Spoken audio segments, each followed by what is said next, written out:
Hello everyone. मैं doctor Anuj Kumar और स्वागत है आप सभी का आपके अपने चैनल फियरलेस इनोसेंट मैथ पर। Dear students, unit 5 complex variable integration के लेक्चर सीरीज में लास्ट लेक्चर में हमने कवर किया था कोची रेजिड्यू थ्योरम को, जिसमें हमने किसी एनालिटिक फंक्शन एफ जेड के पोल निकालने सीखे थे। उन पोल पर हमने रेजिड्यूज को फाइंड करना सीखा था, ठीक है, और फिर हमने उनसे कोची रेजिड्यू थ्योरम के क्वेश्चन सॉल्व किए थे। और आज हम कवर करेंगे उसी कोची रेजिड्यू थ्योरम के एप्लीकेशन को, है ना।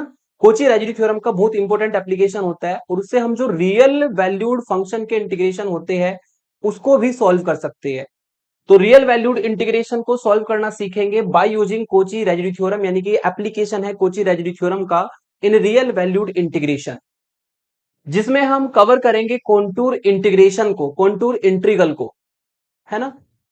और इसमें हम जो रियल वैल्यूड इंटीग्रेशन को सॉल्व करेंगे वो इंटीग्रेशन आपका होगा इस टाइप का, जिसमें आपका कोस थीटा साइन थीटा और 0 से 2 पाई इंटीग्रेशन या 0 से पाई इंटीग्रेशन दिया हो। तो इस तरह के इंटीग्रेशन को हम कॉन्टूर इंटीग्रल कहते हैं और इसको हम रियल वैल्यूड इंटीग्रेशन कहते हैं, क्योंकि एक वेरिएबल पे डिपेंड करता है थीटा पे। इसको हम कॉम्प्लेक्स इंटीग्रेशन में बदल के, एफ जेड फंक्शन की फॉर्म में बदल के उसमें कोची की रेजिड्यू थ्योरम लगाते हैं और फिर इस इंटीग्रेशन को सॉल्व करते हैं। कॉम्प्लेक्स इंटीग्रेशन से बहुत इजीली सॉल्व हो जाता है, लेकिन अगर आप इसको रियल वैल्यूड इंटीग्रेशन के कॉन्सेप्ट से सॉल्व करने की कोशिश करेंगे तो ये काफी कॉम्प्लिकेटेड हो जाता है और कभी कभी तो सॉल्व ही नहीं हो पाता। लेकिन जो कॉम्प्लेक्स इंटीग्रेशन है कोची रेजिड्यू थ्योरम, उससे ये इंटीग्रेशन बहुत इजीली सॉल्व हो जाता है। कैसे सॉल्व होता है वो तो लेक्चर में आपको पता लग ही जाएगा। चलिए लेक्चर को स्टार्ट करते हैं और सबसे पहले जान लेते हैं लेक्चर का कंटेंट क्या रहेगा। लेक्चर के कंटेंट की बात करें, कॉम्प्लेक्स वेरिएबल इंटीग्रेशन जो कि कॉम्प्लेक्स एनालिसिस का पार्ट है, इसमें हम कवर करेंगे कॉन्टूर इंटीग्रेशन या कॉन्टूर इंटीग्रल को, और जिसमें हम application of residue theorem, Cauchy residue theorem को अप्लाई करना सीखेंगे कॉन्टूर इंटीग्रेशन में to evaluate real integration, real integral को सॉल्व करना सीखेंगे। थोड़ा सा रिवीजन करेंगे जो लास्ट लेक्चर में बताया था आपको, पोल कैसे निकालते हैं, ठीक है, उसका ऑर्डर कैसे फाइंड करते हैं, फिर इन पोल पर हम रेजिड्यू कैसे फाइंड करते हैं वो डिस्कस करेंगे, उसके फॉर्मूले रिवाइज करेंगे। फिर कोची रेजिड्यू थ्योरम जो मैंने लास्ट लेक्चर में आपको बताई थी उसका थोड़ा सा स्टेटमेंट जान लेंगे फिर से एज ए रिवीजन। फिर हम जानेंगे मेन टॉपिक आपका कि कॉन्टूर इंटीग्रेशन क्या होता है और कॉन्टूर इंटीग्रेशन को हम किस तरीके से कोची रेजिड्यू थ्योरम से सॉल्व करते हैं, यानी कि application of Kochi residue theorem discuss करेंगे। और फिर जो रियल वैल्यूड इंटीग्रेशन है उसको सॉल्व करेंगे by using Kochi residue theorem. Last में आपको एज यूजुअल होम असाइनमेंट भी प्रोवाइड किया जाएगा इंपॉर्टेंट क्वेश्चन का, ठीक है। तो सबसे पहले थोड़ा सा रिवीजन कर लेते हैं जो लास्ट लेक्चर में आपने कवर किया था। पोल हम किसी फंक्शन का कैसे निकाल सकते हैं, पोल ऑफ एफ जेड। पोल को निकालने के लिए, पोल हम जानते हैं कि एक ऐसा पॉइंट होता है पोल जिस पर फंक्शन इन्फिनिटी वैल्यू देता है, मतलब जिस पर फंक्शन कभी भी एनालिटिक नहीं होता, वो पोल कहलाता है ना। वही मैंने यहां पर लिखा है डेफिनेशन में, the point at which the function F Z becomes infinite, ठीक है, that is the points at which function is not analytic are called poles of F Z. जिन जिन पॉइंटों पर फंक्शन इन्फिनिटी वैल्यू देता है, ठीक है, वे पोल कहलाते हैं, उन पर फंक्शन कभी भी एनालिटिक नहीं होता है। और पोल को निकालने के लिए for the poles put denominator of F z equal to 0। हम पोल्स को फाइंड करने के लिए किसी एनालिटिक फंक्शन के उसके डिवाइड वाले पार्ट को 0 रखते हैं और पोल को फाइंड करते हैं, ठीक है। फिर यहां पर जो है the power of the factor define the order of the pole, हमें यहां पर पोल के ऑर्डर की जरूरत भी पड़ती है, ठीक है। पोल का ऑर्डर मैंने आपको निकालना सिखाया है, ठीक है। जितनी पावर का फैक्टर होगा, जितनी बार रूट रिपीट होगा, वो आपका जो है उस पोल के लिए ऑर्डर बन जाता है। मतलब मान लो आपकी जेड की वैल्यू 3 बार, जेड माइनस 1 की पावर मान लो 3 है इक्वल टू 0, तो यहां पर जेड की वैल्यू 3 बार रिपीट होगी, तो ये पोल होगा आपका 3 ऑर्डर का, क्योंकि 3 बार वैल्यू रिपीट हुई है, इस फैक्टर की 3 पावर है। और मान लो किसी फैक्टर की पावर आपकी 1 ही है, तो यहां से एक ही वैल्यू मिलेगी जेड इक्वल टू 2, तो इसको हम बोलते हैं सिंपल पोल या पोल ऑफ ऑर्डर 1, ठीक है। तो सिंपल पोल बोलते हैं या इसको पोल ऑफ ऑर्डर 1 बोलते हैं। बाकी जितनी पावर होगी उतने ही ऑर्डर का पोल होता है, ठीक है। अगर 2 पावर है तो 2 ऑर्डर का पोल होगा, 3 पावर है तो 3 ऑर्डर का पोल होता है। फिर पोल्स को निकालने के बाद हम उसका ऑर्डर बहुत इजीली फाइंड कर सकते हैं, और फिर हमें निकालना होता है उन पोल्स पर रेजिड्यू। रेजिड्यू निकालने के लिए दो फॉर्मूले चलते हैं। एक तो आपका रेजिड्यू निकाला जाता है सिंपल पोल के लिए, मतलब जिस पोल का ऑर्डर 1 आता है उसके लिए हम रेजिड्यू निकालते हैं। इस फॉर्मूले का यूज करके R equal to limit Z tends to A Z minus A f z, इस फॉर्मूले का यूज करते हैं और हम सिंपल पोल पर रेजिड्यू को फाइंड कर सकते हैं। फिर दूसरा, रेजिड्यू एट ए पोल, जब आपका किसी पोल का ऑर्डर m हो जाए, m हमने कंसीडर किया है तो m की फॉर्म में फॉर्मूला चलता है और फॉर्मूला इसका होता है residue r equal to 1 upon factorial m minus 1 limit z tends to a d m minus 1 upon d z की पावर m माइनस 1, मतलब m माइनस 1 बार डिफरेंशिएशन, फिर z माइनस a के m पावर के factor की multiply f z के साथ की जाती है। ठीक है, और इस तरीके से इस फॉर्मूले को यूज करते हैं हम। जितना ऑर्डर होता है, मान लो 2 ऑर्डर है तो m की वैल्यू 2 डाल देंगे, मान लो 3 ऑर्डर है तो इसमें m की वैल्यू 3 डाल देंगे और हम उस पोल के लिए रेजिड्यू फाइंड कर सकते हैं। फिर चलती है आपकी कोची की रेजिड्यू थ्योरम। ठीक है, कोची की रेजिड्यू थ्योरम आपकी ये होती है कि अगर if f z is analytic within and on close curve c, f z जो है कोई क्लोज कर्व सी आपको दिया है, suppose that this function this curve है ना, और एफ जेड फंक्शन जो है इसकी बाउंड्री पर भी इसके अंदर भी एनालिटिक है लेकिन कुछ पॉइंटों को छोड़कर, और वो पॉइंट मैंने मान लिए, मैंने सपोज किया कि कोई Z1 पॉइंट है जिसपे एनालिटिक नहीं है जो पोल बनेगा, Z2 मान लिया, Z3 मान लिया, इस तरीके से कुछ पॉइंटों को छोड़कर, ठीक है, बाकी सभी जगह पर हमारा जो फंक्शन है वो एनालिटिक है except at a finite number of poles, poles को छोड़कर, मतलब इन इन पॉइंटों को, ठीक है, अगर हम लेंगे तो ये पोल होंगे और पोल होंगे तो फंक्शन आपको इन्फिनिटी वैल्यू इन पर देगा। ठीक है, और फिर हमने यहां पर बोला है कि इनिशियलाइज इनसाइड सी, ये जो पॉइंट्स है ये कर्व के अंदर लाई करे, जैसे मैंने कर्व के अंदर लिखा है, ये आपका Z1 है, Z2 है, Z3 है। ठीक है, तो अगर ये पोल है तो हम इन पर हम रेजिड्यू फाइंड कर सकते हैं। मान लो कि हमारा Z1 पर जो रेजिड्यू निकला वो R1 है, Z2 पर जो रेजिड्यू निकला वो R2 है, ठीक है, और Z3 पर जो रेजिड्यू निकला वो R3 है। तीन को मैं कंसीडर करके चला हूं, आप इससे ज्यादा मान सकते हैं, एन की फॉर्म में मान सकते हैं, Z1 Z2 Zn की फॉर्म में, नो प्रॉब्लम।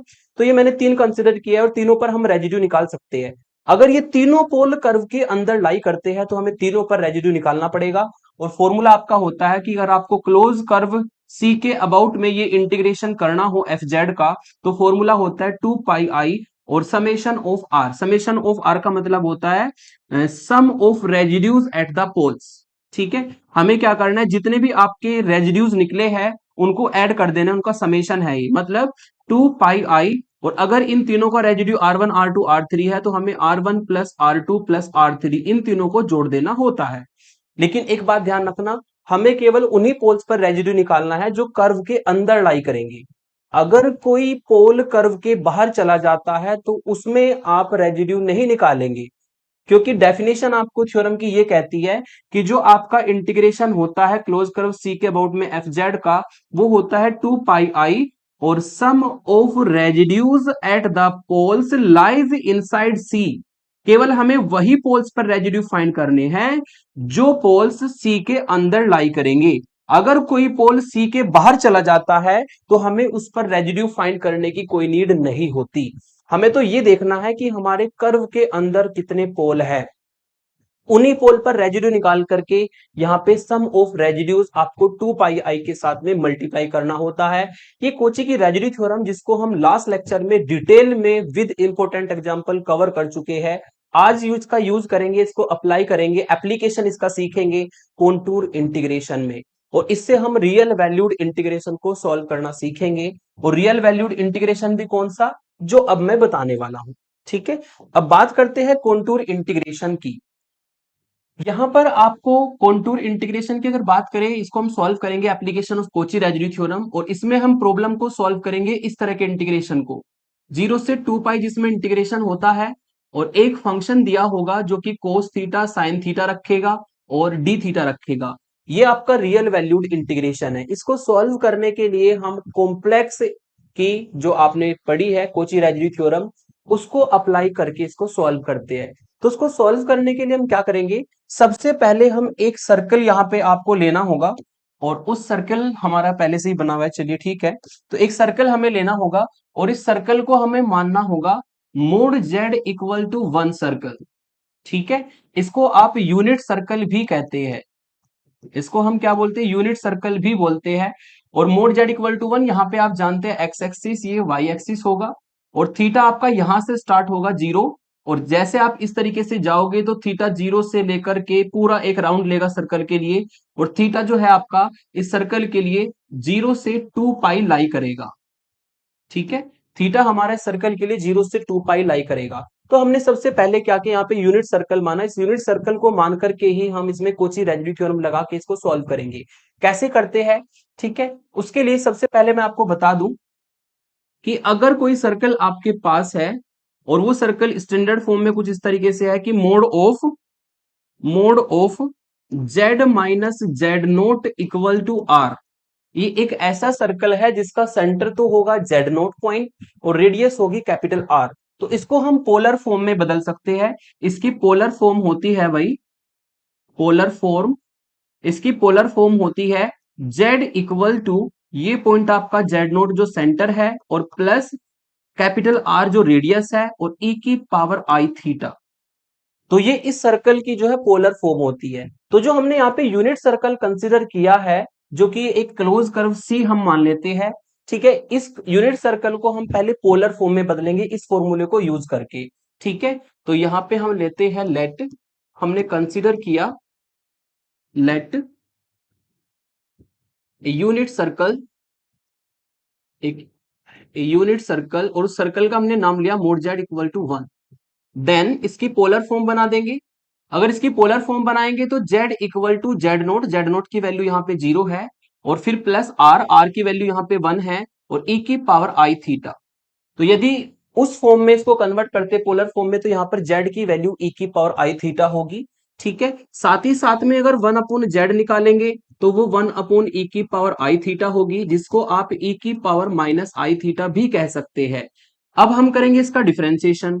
अगर z की वैल्यू e की पावर आई थीटा है, तो यहाँ पर जो हमारा डी जेड आएगा, यानी कि डिफरेंशिएशन करके आएगा, e की पावर आई थीटा का डिफरेंशिएशन होगा e की पावर आई थीटा, और आई थीटा का दोबारा करेंगे तो आई कांस्टेंट और थीटा का डी थीटा, ये आपको मिलेगा, जिसको आप ऐसा लिख सकते हैं भाई, e की पावर आई थीटा की वैल्यू z है तो i इंटू जेड बन जाएगा, और ये डी थीटा। और यदि यहां से आप डी थीटा की वैल्यू निकालते हैं तो डी थीटा की वैल्यू आएगी D Z upon I Z. ठीक है, तो ये कुछ ऑब्जर्वेशन हमारे पास आ गई। एक तो हमारे पास आ गई जेड की वैल्यू, एक हमारे पास आ गई 1 अपॉन जेड की वैल्यू, साथ हमने फाइंड कर ली डी थीटा की value D Z upon I Z. अब जो कोस थीटा और साइन थीटा के फॉर्मूले होते हैं उसको यूज करेंगे नाउ। आपके पास कोस थीटा का फॉर्मूला होता है e की पावर आई थीटा और प्लस e की पावर माइनस आई थीटा अपॉन 2। ये फॉर्मूला आपने पढ़ा होगा, यूलर फॉर्मूले से ये बनता है, और यूलर फॉर्मूले का फॉर्मूला होता है, यहां पर आपको बता देता हूं, ये यूलर फॉर्मूला होता है भाई, e की पावर आई थीटा बराबर होता है कोस थीटा प्लस आई साइन थीटा के, और e की पावर माइनस आई थीटा बराबर होता है कोस थीटा और माइनस आई साइन थीटा के। अगर दोनों को ऐड कर दोगे तो कोस थीटा की वैल्यू ये आ जाएगी। ठीक है, और अगर दोनों को माइनस कर दोगे तो दोनों को माइनस करके साइन थीटा की वैल्यू आती है ना, e की पावर आई थीटा माइनस e की पावर माइनस आई थीटा अपॉन में 2i। तो दोनों को जोड़ने पर कोस थीटा की वैल्यू आती है, दोनों को घटाने पर साइन थीटा की वैल्यू आती है। अब यहां पर ये वैल्यू रख दो, यहां पर हम रख देंगे इस z की वैल्यू को, है ना, हम यहां पर रख देंगे 1 अपॉन जेड की वैल्यू को, इन दोनों वैल्यू को यहां पर रख देते हैं, तो इससे आपको मिलेगा z प्लस ये हो जाएगा z की पावर -1 अपॉन 2। तो हमें कोस थीटा की वैल्यू मिल गई, और कोस थीटा की वैल्यू हमारी आई है z प्लस जेड की पावर -1 अपॉन 2। जेड की पावर -1 का मतलब 1 अपॉन जेड। ऐसे ही साइन थीटा की वैल्यू में जब यहां पर ये दोनों वैल्यू यूज करेंगे तो e की पावर आई थीटा तो बन जाएगा z, और e की पावर माइनस आई थीटा बन जाएगा 1 अपॉन जेड, यानी कि z की पावर -1 अपॉन में 2i। तो ये वैल्यू होगी हमारी साइन थीटा की। अब ये जो पूरा इंटीग्रेशन है, यदि ये कॉन्सेप्ट हम यूज करते हैं तो ये पूरा इंटीग्रेशन हमारा यूनिट सर्कल सी के अबाउट में बन जाएगा, और ये थीटा की फॉर्म में दिया है, ये हमारा जेड की फॉर्म में कन्वर्ट हो जाएगा। कैसे होगा देखो जरा, आपको इंटीग्रेशन दिया है 0 से 2 pi F of cos theta sine theta और डी थीटा। ठीक है, तो 0 से 2 पाई, अगर हम इस सर्कल की भी बात करें, थीटा यहां से स्टार्ट होगा और ऐसे जाएगा, और यहां पर आपका जो थीटा है पूरा राउंड लेगा सर्कल के लिए, यानी कि थीटा आपका 0 से 2 पाई बन जाएगा। ठीक है, यानी कि हम इस 0 से 2 पाई को ऐसा भी लिख सकते हैं इंटीग्रेशन, ठीक है, अराउंड द क्लोज कर्व सी। क्योंकि यहां पर भी जो थीटा है इस कर्व के लिए, है ना, इस सर्कल के लिए 0 से 2 पाई ही होगा। तो या तो 0 से 2 पाई लिख दो, या फिर ऐसे लिख दो कि हमने जो इंटीग्रेशन करना है ना वो पूरे सर्किल के अराउंड में करना है, जिससे कि थीटा 0 से 2 पाई बनेगा, है ना। तो ये हो गया हमारा, ये हो गया हमारा क्लोज कर्व सी के अबाउट में, है ना, इंटीग्रेशन। ठीक है, अब जो एफ है वो तो एफ ही रहेगा, लेकिन यहां पर जो कोस थीटा है उसकी वैल्यू रख सकते हैं। कोस थीटा की वैल्यू क्या है, जेड प्लस जेड की पावर -1/2, तो ये आपका बन जाएगा। साइन थीटा की वैल्यू रख सकते हैं, साइन थीटा की वैल्यू है जेड माइनस जेड की पावर -1/2 आई, यहाँ पे रख देंगे। और डी थीटा की वैल्यू क्या है, डी थीटा की वैल्यू है D Z upon I Z, यहाँ पे रख देंगे। तो आप क्या देखते हैं कि ये जो आपका पूरा इंटीग्रेशन थीटा की फॉर्म में था, जब हम सारी वैल्यूज यहां पे पुट कर देंगे यूनिट सर्कल को कंसीडर करके, ये पूरा इंटीग्रेशन आपका जेड की फॉर्म में कन्वर्ट हो जाएगा। ठीक है, ये पूरा थीटा वाला इंटीग्रेशन किसकी फॉर्म में बदल जाएगा, जेड की फॉर्म में बदल जाएगा। और जब ये जेड की फॉर्म में बदल जाएगा, फिर तो यूनिट सर्कल सी की हेल्प से इसमें लगा देंगे कोची की रेजिड्यू थ्योरम, और कोची की रेजिड्यू थ्योरम से हम इसको सॉल्व कर पाएंगे। वही कॉन्सेप्ट, यहां पर जो ये एफ जेड फंक्शन बनेगा, इसके पोल निकालेंगे, जो पोल इस यूनिट सर्कल के अंदर जाएगा उस पर रेजिड्यू निकालेंगे, फिर हम लगाएंगे कोची की रेजिड्यू थ्योरम। तो इसका जो आंसर आएगा कोची की रेजिड्यू थ्योरम से, वही इस रियल वैल्यूड इंटीग्रेशन का आंसर होगा, क्योंकि ये दोनों इक्वल है। ठीक है, तो हम क्या करते हैं, थीटा वाले इंटीग्रेशन को इस तरीके से जेड की फॉर्म में बदल देते हैं। जेड की फॉर्म में बदलने के लिए आपको नीड होगी जेड की वैल्यू की, आपको नीड होगी डी थीटा की वैल्यू की, आपको नीड पड़ेगी कोस थीटा की वैल्यू की, आपको नीड पड़ेगी साइन थीटा की वैल्यू की। तो ये एज ए फॉर्मूले सारी वैल्यूज आप याद कर लेंगे, और फिर हम इसको आगे हम इंटीग्रेशन में अपने यूज करेंगे, एग्जाम्पल में देखेंगे। फिर यहां पर कभी कभी क्या होता है कि 0 से 2 पाई इंटीग्रेशन ना देके आपको पूछ लिया जाता है कि आप 0 से पाई में इंटीग्रेशन को फाइंड करो। तो 0 से पाई में अगर इंटीग्रेशन को फाइंड करना है, क्योंकि रियल वैल्यूड इंटीग्रेशन है, तो उसमें 12th वाले डेफिनेट इंटीग्रेशन की प्रॉपर्टीज लगाते हैं। आपने प्रॉपर्टी पढ़ी होगी कि अगर कभी F of 2 pi minus theta, 2 पाई है यहाँ पे अपर लिमिट, और इंटीग्रेशन है एफ थीटा का। ठीक है, अगर कभी आपको 2 पाई लिमिट दी हो 0 से 2 पाई और एफ थीटा का इंटीग्रेशन करना हो, तो हम क्या करते हैं, इस एफ थीटा फंक्शन में अपर लिमिट माइनस थीटा करते हैं, 2 पाई माइनस थीटा करते हैं। अगर वो एफ थीटा के ही बराबर आ जाए, तो हम क्या कर सकते हैं, बाहर 2 से मल्टीप्लाई और लिमिट को 2 से डिवाइड कर सकते हैं। बाहर 2 से मल्टीप्लाई और लिमिट को 2 से डिवाइड करेंगे तो लिमिट हो जाएगी 0 से पाई, और 2 से बाहर इस तरीके से मल्टीप्लाई हमारी हो जाती है। ठीक है, तो ये प्रॉपर्टी हम आगे क्वेश्चन में यूज करेंगे। फिर आगे सेम तरीके से, अगर आपको कभी माइनस पाई से पाई इंटीग्रेशन दे दिया जाए, तो उसको फाइंड करेंगे हम इवन ओड के कॉन्सेप्ट से। ठीक है, मान लो आपको ये इंटीग्रेशन दिया है माइनस पाई से pi F theta D theta, तो यहाँ पे इवन ओड चेक करेंगे। ठीक है, अगर हम थीटा को माइनस थीटा रखे, लेकिन फंक्शन आपका एफ थीटा ही बन जाए, तो फंक्शन हमारा इवन होगा। और अगर फंक्शन इवन होता है तो इसमें भी 2 से बाहर मल्टीप्लाई और लिमिट को 0 से पाई की फॉर्म में कन्वर्ट कर देते हैं। और ये फॉर्मूले हमारे जो डेफिनेट इंटीग्रेशन के हैं, इसको हम क्वेश्चन में अपने नीड के अकॉर्डिंग यूज कर सकते हैं। ठीक है, तो ये हो गया कॉन्टूर इंटीग्रेशन का मेन कॉन्सेप्ट। कॉन्टूर क्यों कहलाता है, क्योंकि क्लोज्ड कर्व के अबाउट में है। क्लोज्ड कर्व के अबाउट में जो भी इंटीग्रेशन होता है कॉन्टूर इंटीग्रल बनता है, कॉन्टूर इंटीग्रेशन बनता है। क्योंकि हमने पूरा क्लोज सर्किल लिया है, तो इसी इंटीग्रेशन को कॉन्टूर इंटीग्रेशन कहते हैं, जिसको हम कोची रेजिड्यू थ्योरम अप्लाई करके सॉल्व करेंगे। कैसे करेंगे, एग्जाम्पल से बढ़िया तो आप समझ ही नहीं पाएंगे, है ना। एग्जाम्पल लेते हैं, इसके 3 इंपॉर्टेंट एग्जाम्पल लेंगे, और इससे यूनिवर्सिटी एग्जामिनेशन में क्वेश्चन आते रहते हैं, ध्यान रखिएगा। तो यहां पर एग्जांपल लेते हैं यूजिंग कॉन्टूर इंटीग्रेशन। ये इंटीग्रेशन आपको इवेल्युएट करना है, और साथ ही साथ में ये दोनों भी आपको फाइंड करने हैं, नंबर 1 और नंबर 2, ये दोनों भी आपको फाइंड करने हैं। तो इसको फाइंड करने के लिए सॉल्यूशन में एज यूजुअल चलेंगे, जैसा कि आपको मेथड बताया है। ठीक है, आपको यहाँ पे लेट करना पड़ेगा यूनिट सर्कल।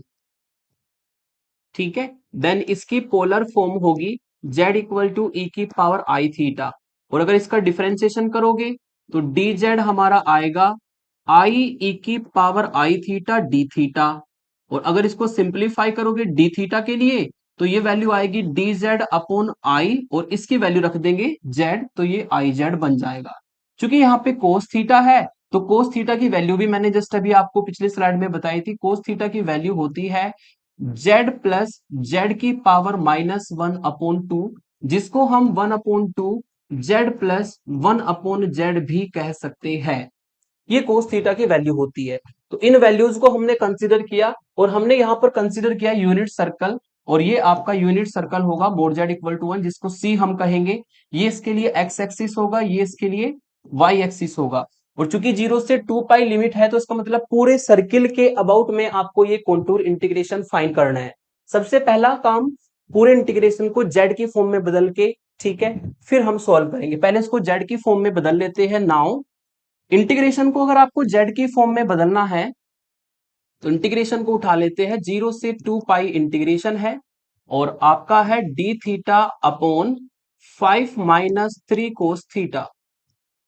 ठीक है, चूंकि 0 से 2 पाई इंटीग्रेशन है, फिर तो आप ये कह दो कि पूरे क्लोज्ड कर्व सी के अबाउट में जो हमने यूनिट सर्कल माना है उसके अबाउट में इंटीग्रेशन निकाला जा सकता है। ठीक है, हमें वैल्यू रखनी पड़ेगी यहां पर 1/5 माइनस 3 कोस थीटा की वैल्यू, कोस थीटा की वैल्यू है ये, तो ये हो जाएगी आपकी value 1/2 Z plus 1/z, 1/2 Z plus 1/z, ये हमारी वैल्यू होगी कोस थीटा की, हमने यहां पर पुट कर दी। हमें वैल्यू रखनी पड़ेगी डी थीटा की, डी थीटा की वैल्यू है D Z upon I Z. ठीक है, तो ये हमारा पूरा इंटीग्रेशन जेड की फॉर्म में बदल गया। अब इसमें हम कोची रेसिड्यू थ्योरम लगाने के लिए इसको पहले थोड़ा सा सिंप्लीफाई कर लेते हैं। सिंप्लीफाई करने के लिए इसको एलसीएम लीजिएगा। एलसीएम अगर लेंगे तो यहां पर आपको मिलेगा D Z upon I Z, और यहां पर जब एलसीएम लेंगे तो एलसीएम हमारा आएगा 2z, ये हमारा एलसीएम हो जाएगा। डिवाइड में एलसीएम आएगा 2z, और जब 2z एलसीएम लेंगे तो 2z जो है इसको ऐसे कर लेते हैं पहले, 5 माइनस 3/2 और z प्लस 1/z। यहां से एलसीएम लेंगे तो 5 माइनस 3 और ये अपॉन 2, और यहां से एलसीएम आएगा आपका z, और ये बन जाएगा z² प्लस 1, है ना। ऐसे सॉल्व कर लेते हैं। फिर एलसीएम लेंगे 2z, यदि आप 2z एलसीएम लोगे तो 2z यहां पे मल्टीप्लाई कर जाएगा तो ये आपका 10z बन जाएगा, और ये बन जाएगा आपका -3z², और -3 आपको ये मिलेगा अंदर मल्टीप्लाई करके। तो इसको मैं डायरेक्ट लिख देता हूं, 10z -3z² और -3 और अपोन में 2z। ये जो अपोन वाला 2z है ये ऊपर चला जाएगा, यदि ये ऊपर जाएगा तो ये मल्टीप्लाई में पहुंच जाएगा 2z। इसको मैं ऊपर लिख देता हूं डायरेक्टली, ये आपका 2z ऊपर चला गया। तो इस एक्सप्रेशन को सॉल्व करके ये मिलेगा भाई, है ना। इस तरीके से एलसीएम लेकर के उसको सॉल्व कर सकते हैं। अब सॉल्व करेंगे, थोड़ा सा और सिंप्लीफाई करेंगे, जो चीजें कटेगी उसको काट देंगे। ये आपका जेड से जेड जो है यहां पर कैंसिल आउट हो जाएगा, ये जेड इस जेड से कट जाएगा, यहां पर बचेगा 2/i। ठीक है, इसको ऊपर लिख देता हूं 2/i को, यहां पर बचेगा आपका 2/i, और यहां पर बचेगा dz, और डिवाइड में भी क्वाड्रेटिक इक्वेशन बनाने के लिए इसको मैं माइनस कॉमन ले लेता हूं ताकि ये पूरी क्वाड्रेटिक इक्वेशन अच्छे से बन जाए। तो अगर नीचे से माइनस कॉमन लेते हैं तो वो माइनस पहुंच जाएगा ऊपर इस तरीके से, और ये बन जाएगा हमारा 3z² -10z और +3, ये आपको मिल जाएगा 3z² -10z और +3, ये आपको फंक्शन मिलेगा। और इसको हम मान लेते हैं, इसको हम पूरे को मान लेते हैं, जो आपका पूरा फंक्शन है, पूरा फंक्शन जिसको मैं थोड़ा सा शेडेड करके दिखाता हूं किसी डिफरेंट कलर से, ये हमारा पूरा फंक्शन बन गया अब, है ना। इस पूरे फंक्शन को जो dz के साथ में है इसको हम कंसिडर कर लेंगे fz, और ये होगा dz, और हमें इसको निकालना है क्लोज कर्व c के अबाउट में। और ये हमारा इंटीग्रेशन जो आया है ये इसके बराबर है जो हमें फाइंड करना था, 0 से 2 पाई और D theta upon 5 minus 3 cos theta. ठीक है, तो यहां से अगर देखें तो एफ जेड की वैल्यू हम फाइंड कर सकते हैं हेयर जो एफ जेड हमारा होगा, एफ जेड होगा ये फंक्शन जो मैंने आपको बताया है -2/i, है ना। और डिवाइड में आपको मिलेगा 3z² -10z या इसको थोड़ा सा और सिंप्लीफाई कर सकते थे हम, चलो इसको थोड़ा सा और सिंप्लीफाई करते हैं, जब इतना हो गया तो इतना भी कर लेते हैं। इसको यदि एक स्टेप में और सिंप्लीफाई करें तो ये हो जाएगा इंटीग्रेशन सी -2/i, और डी जेड बाहर रहेगा। इसको ना फैक्टर फॉर्म में कन्वर्ट कर लेते हैं, है ना। 3z² -10z और +3 के करेंगे फैक्टर, है ना। तो यहां पर आएगा 9 के ऐसे फैक्टर जिससे 10 बने, ठीक है, सिंपल से फैक्टर है। आपका बनेगा -9z और -z और +3, ये बनेगा। तो यहां से हम कॉमन ले लेंगे 3z, अंदर मिलेगा आपको z-3, और यहां से कॉमन ले लेंगे -1, तो यहां से आपको मिलेगा z-3। तो यदि आप फैक्टर करते हैं इसके तो z-3 z-1 और z-3 इसके फैक्टर होंगे। तो इसके नाम है डिवाइड वाले पोर्शन के फैक्टर करके लिखता हूं, फैक्टर करने से ना थोड़ा सा और आसान हो जाएगा।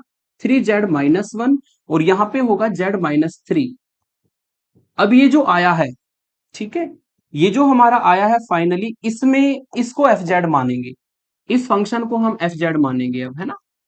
जो dz के साथ में है इसको हम एफ मान लेते हैं, और एफ की वैल्यू होगी हमारी, इसको इक्वेशन 1 डाल देंगे हेयर। एफ की वैल्यू अब हम डायरेक्ट लिख सकते हैं, एफ होगा ये जो हमारा आया है, एफ की वैल्यू होगी -2/i और डिवाइड बाई 3z-1 और z-3, ये हमारी एफ की वैल्यू होगी। तो सबसे पहले क्या करना होता है, इस तरीके से पूरे थीटा वाले इंटीग्रेशन को z की फॉर्म में बदलना होता है, और फैक्टर फॉर्म में लाएंगे तो ज्यादा अच्छा रहेगा। अब इस इंटीग्रेशन को ना, चूंकि हमने एफ मान लिया, इस इंटीग्रेशन को हम कोची की रेजिड्यू थ्योरम से सॉल्व करेंगे। कोची की रेजिड्यू थ्योरम ये कहती है कि पहले एफ के निकालो पोल, उनके ऑर्डर, फिर देखो कौन सा पोल हमारे कर्व के अंदर है, इस यूनिट सर्कल के, जो अंदर होगा उसके लिए रेजिड्यू निकालना है, और फिर सम ऑफ रेजिड्यू यानी कि कोची की रेजिड्यू थ्योरम अप्लाई करनी है। अब इसमें क्या करेंगे, जो एफ हमारा आया है इसके पोल निकाल लेते हैं, है ना, ठीक है। For the poles, for the poles आप जानते हैं वो हमारे पोल्स होते हैं जब डिवाइड में आपका जीरो बने, यानी कि समथिंग अपॉन जीरो, फंक्शन आपको इंफिनिटी वैल्यू देता है, उसके लिए हमें पुट करना होता है डिनोमिनेटर ऑफ एफ को जीरो। अगर इसके डिनोमिनेटर को जीरो पुट करेंगे तो यहां से मिलेगा 3z-1 और z-3 इक्वल टू जीरो। तो यहां से आपको मिलेगा 3z-1 equal to zero, z-3 equal to zero, और यहां से आपकी जो z की वैल्यू आएगी वो आएगी 1/3, यहां से z की वैल्यू आएगी 3। दोनों के दोनों पोल सिंपल पोल है, ये ध्यान रखना, क्योंकि एक एक ही पावर से बने हैं ये, तो ये दोनों पोल हमारे सिंपल पोल है। अब आपको देखना है कि z=1/3 और z=3 में से कौन सा हमारा यूनिट सर्कल के अंदर है। जो यूनिट सर्कल के अंदर होगा उसके लिए आपको रेजिड्यू फाइंड करना पड़ेगा, ठीक है। तो यहां पर आपका है z=1/3, z=1/3, चूंकि इसकी रेडियस 1 है, सर्कल की सेंटर इसका ओरिजिन है, तो रेडियस 1 होने से ये पॉइंट 10 होगा, ठीक है। ये पॉइंट होगा 0, सॉरी, ये पॉइंट होगा आपका -1,0, ये होगा 0,1, ये होगा 0,-1, ये चारों पॉइंट हो गए। और जो 1/3 है वो 1 से छोटा होता है, तो इसके अंदर लाई करेगा ये वाला पोल z=1/3, जिससे आपका जो पॉइंट बनेगा वो 1/3 + 0i बनेगा, इससे पॉइंट बनेगा 1/3, 0। तो ऑब्वियसली ये जो पॉइंट है हमारा कर्व के अंदर लाई करेगा। लेकिन जो z=3 है, यहां पर आपकी जो सर्कल की रेडियस है वो 1 रेडियस है, तो z=3 आपका लगभग यहां पर जाएगा, आउटसाइड जाएगा इससे ना, ठीक है। जिससे पॉइंट बनेगा z=3 से हमारा पॉइंट बनेगा 3 + 0i, यानी कि 3,0 पॉइंट बनेगा। और यहां पर चूंकि इसकी रेडियस 1 है सर्कल की, तो ये लास्ट वाला पॉइंट 10 होगा, इससे आगे आएगा 20 पॉइंट, उससे आगे आएगा 30 पॉइंट, यानी कि जो आपके 30 पॉइंट है, z= जो 3 पॉइंट है, ये इस सर्कल से बाहर जाएगा, यूनिट सर्कल से। और जो z=1/3 है ये सर्कल के अंदर जाएगा। जो सर्कल के अंदर गया है उस पर रेजिड्यू हमें निकालना होता है ना। अब हम इसमें इसको थोड़ा सा और सिंप्लीफाई कर लेते हैं भाई, लिख देते हैं यहां पर therefore only, therefore only z=1/3 पोल लाइज इनसाइड C। इस C के अंदर केवल एक ही पोल लाई करता है, तो इसका रेजिड्यू निकालेंगे, therefore residue, residue at residue at z equal to 1/3 पर, जो कि सिंपल पोल है। तो सिंपल पोल वाला जो फॉर्मूला है वो यहाँ पे अप्लाई करेंगे। जो एक ऑर्डर के पोल के लिए फॉर्मूला मैंने बता रखा है, उसके लिए फॉर्मूला होता है residue R equal to limit Z tends to A और Z minus A into F Z, ये फॉर्मूला होता है।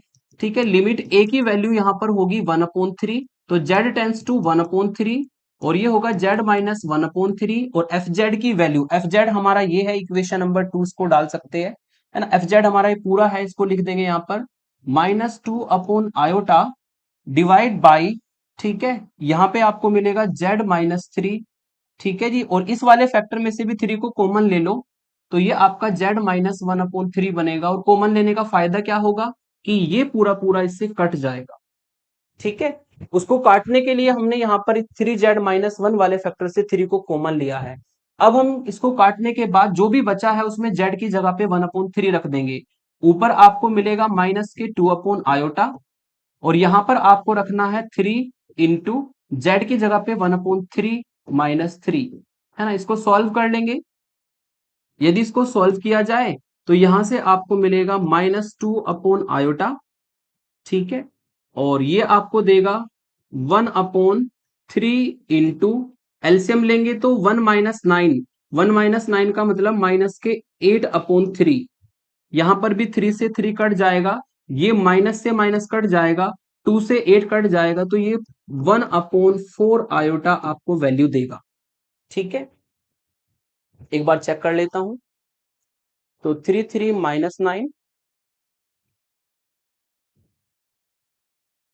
से 3 कट जाएगा और 2 से 8 कटेगा तो 4 और माइनस माइनस, ठीक है, ये आर की वैल्यू होगी, यानी कि हमारा रेजिड्यू निकल गया 1/4 आई।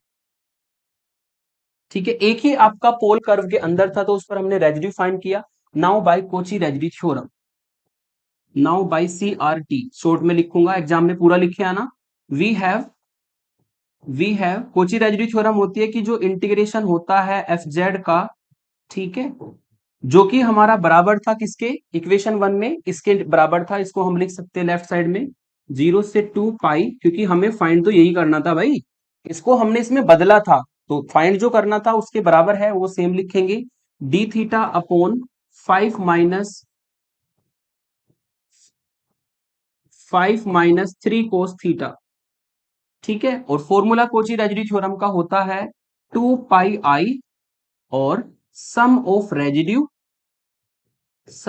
रेजिड्यू एट पोल्स, उन पोल्स पर रेजिड्यू निकालना होता है, लाइज इनसाइड सी, और यहां पर सी में एक ही पोल लाई करता था, उस पर हम रेजिड्यू निकाल चुके हैं।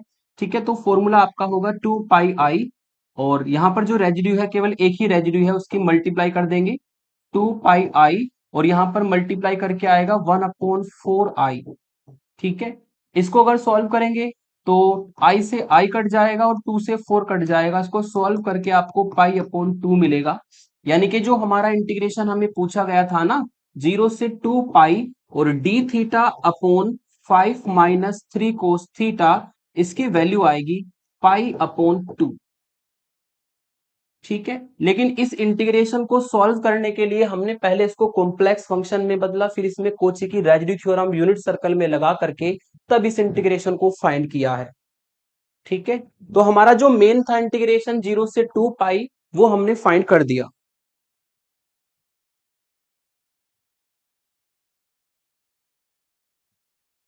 ठीक है, ये हमारा इंटीग्रेशन फाइंड हो चुका है। अब इसका यूज करेंगे और डेफिनेट इंटीग्रेशन की प्रॉपर्टी से इन दोनों को फाइंड करेंगे, है ना। तो नेक्स्ट पेज पर लेता हूं। वी गेट या वी हैव, जो हमने निकाला है पहले उसको लिख लेते हैं। हमने फाइंड किया है 0 से 2 pi D theta upon 5 - 3 cos theta की वैल्यू पाई/2। इसको आप इक्वेशन कुछ डाल देंगे। यहां पर देखा जाए तो हमने इक्वेशन अभी तक डाली थी 1 2, इसको हम इक्वेशन 3 डाल देंगे। हमें फाइंड करना है सेम इंटीग्रेशन को 0 से पाई में, हमें फाइंड करना है सेम इंटीग्रेशन को -पाई से पाई में, है ना। इसको इक्वेशन 3 डाल दो। हमें फाइंड करना है सबसे पहले हमें फाइंड करना है, यहां पे लिख देता हूं। एक तो हमें सेम इंटीग्रेशन को 0 से पाई में फाइंड करना है, और हमें फाइंड करना है सेम इंटीग्रेशन को माइनस पाई से पाई में। तो इन दोनों में फाइंड करने के लिए हमें यहां पर यूज करना होगा डेफिनेट इंटीग्रेशन की प्रॉपर्टी, जो आपको मैंने जस्ट थोड़ी देर पहले बताई थी, है ना। तो यदि हम इसमें देखें, ये फंक्शन आपका जो है इसको हम लिख सकते हैं 0 से 2 पाई, और ये जो अंदर फंक्शन है इसको हम एफ थीटा मान लेते हैं, capital F theta D theta. और यहां पर जो एफ थीटा की वैल्यू है, वेयर एफ थीटा की जो वैल्यू है वो होगी 1/5 - 3 cos थीटा। अब इसमें प्रॉपर्टी लगाएंगे। प्रॉपर्टी आपकी ये होती है कि जो एफ थीटा फंक्शन है उसमें आप अपर लिमिट माइनस थीटा करो। तो यदि इसमें आप थीटा की जगह पे both side 2 pi minus theta रखोगे, ठीक है, तो ये चूंकि cos 2 pi minus theta cos theta ही होता है, तो यहां पर इसको सॉल्व करके आपको सेम आपको मिल जाएगा 3 cos थीटा, जो कि एफ थीटा के बराबर है। इसका मतलब जो F of 2 pi minus theta है वो हमारा एफ ऑफ थीटा के बराबर आ गया। ठीक है, तो प्रॉपर्टी ये कहती है कि यहां पर आप 2 से बाहर मल्टीप्लाई कर दो, ठीक है, 2 से बाहर मल्टीप्लाई कर दो, और 2 से लिमिट में जो अपर लिमिट है उससे डिवाइड कर दो, और एफ थीटा डी थीटा आपको मिलेगा। ठीक है, यानी कि ये 2 से 2 कट जाएगा, यहां पर जो लिमिट है वो 0 से पाई की फॉर्म में बन जाएगी। इसको मैं इधर लिखूंगा 0 से पाई एफ ऑफ थीटा, और डी थीटा इक्वल किसके होगा, 0 से pi F theta D theta equal होगा, इस 2 को इधर डिवाइड में ले आएंगे तो 1/2 0 से 2 पाई, और ये हो जाएगा हमारा एफ थीटा डी थीटा। इसको मैंने रिवर्स कर दिया। अब इसको फाइंड करने के लिए एफ थीटा की वैल्यू रख देंगे। 0 से पाई एफ थीटा की वैल्यू हमारी है वहां पर लिखी हुई है 1/5 - 3 cos थीटा डी थीटा, और यहां पर भी वैल्यू रख देंगे 1/2 0 से 2 पाई एफ ऑफ थीटा की वैल्यू है 1/5 - 3 cos थीटा, और ये डी थीटा। ठीक है, और ये हमने इक्वेशन नंबर 3 में फाइंड कर रखा है, इसकी वैल्यू रख देंगे 1/2, इसकी वैल्यू हमारी है pi. You can see in the equation 1 लिख देंगे फ्रॉम 3। ठीक है, तो यानी कि जो हमें पूछा गया था दूसरे वाला इंटीग्रेशन 0 से पाई में, उसकी वैल्यू हमारी आ गई पाई/4, जिसको हमने डेफिनेट इंटीग्रेशन की प्रॉपर्टी को लगाया, और डेफिनेट इंटीग्रेशन की प्रॉपर्टी से हमने इसको सॉल्व किया।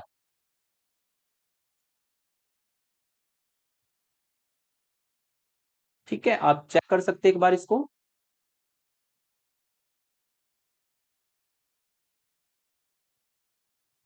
तो ये हमारी इसकी वैल्यू होगी। अब हम वैल्यू निकालते हैं इस सेकंड वाले इंटीग्रेशन की।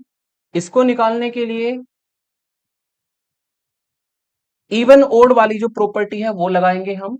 ठीक है, आपकी प्रॉपर्टी होती है अगर -पाई से पाई आपका इंटीग्रेशन है एफ थीटा का, ठीक है, तो यहां पे आपको क्या करना है, एफ थीटा में थीटा की जगह पे माइनस थीटा रखना है। एफ थीटा की वैल्यू है ये, है ना। अगर इसमें थीटा की जगह पे माइनस थीटा रखोगे बोथ साइड, तो ये कोस माइनस थीटा बनेगा, और कोस जो माइनस थीटा की वैल्यू होती है वो कोस थीटा ही होती है, यानी कि आपको सेम फंक्शन मिल जाएगा।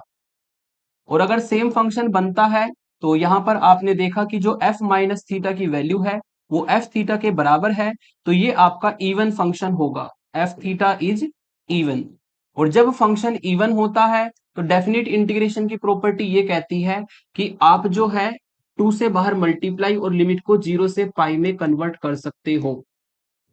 ठीक है, तो इसका मतलब जो -पाई से पाई वाला इंटीग्रेशन है एफ थीटा डी थीटा, वो बराबर हो गया 0 से pi F of theta D theta के। बोथ साइड एफ थीटा की वैल्यू रख देंगे -पाई से पाई।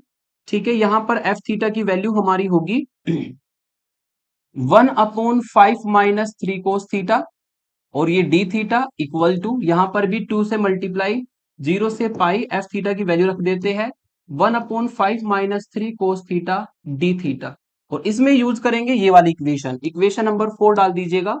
तो इक्वेशन 4 में आपने 0 से पाई वाले इंटीग्रेशन की वैल्यू निकाल रखी है, ये वहां पे पुट कर देंगे, तो ये आपको वैल्यू मिलेगी 2 × पाई/4, जिसको सॉल्व करके पाई/2 आएगा।